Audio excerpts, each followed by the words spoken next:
Hellman Pets Christmas Tale, Chapter 5. They had gone to the hills to find goats that were wise, saw a super chicken with their very own eyes. Then they were rescued by a Saint Bernard. Their journey had been so very hard. Then a dragon showed them the truth. The gift they sought didn't take a sleuth.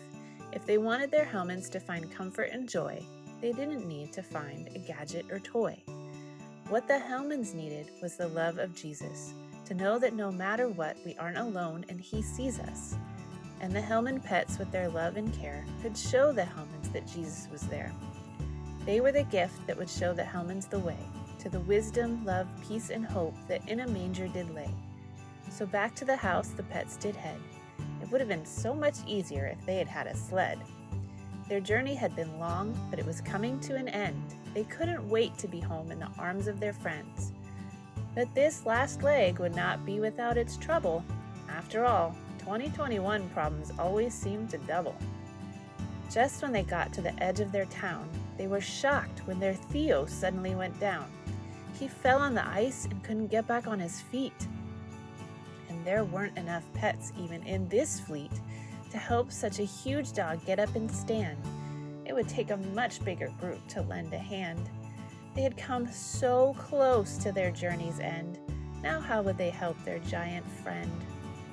Matilda said, "I know we're all very concerned, but let's stop and think of all the things we have learned. Jesus is our wonderful counselor, everlasting Father, mighty God and Prince of Peace. For Him this trouble is no bother.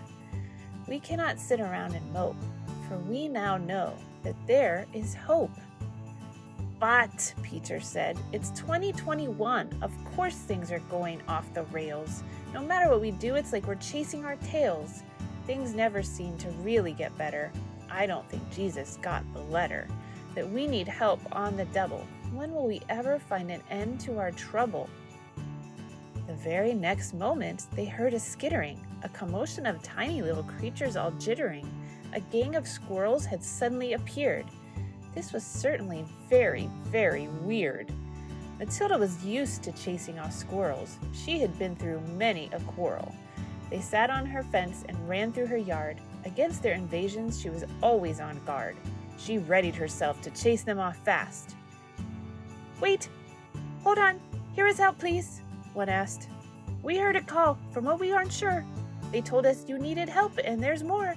It might have been an angel or maybe a dragon, and they told us we needed to bring a big wagon. So here we are to help you. Tell us, what can we do?" "Help us get this guy up into our home. We surely couldn't do it all alone. We squirrels are small, but we are also many. Between all of us, there should be plenty." So they put their differences aside and worked together. With all of them working, he seemed light as a feather. Into the wagon they got him, and they were off on their way. Surely now they would make it by Christmas Day. Once again, things were hard, but God had come through, proving they weren't alone, and Jesus knew just what to do.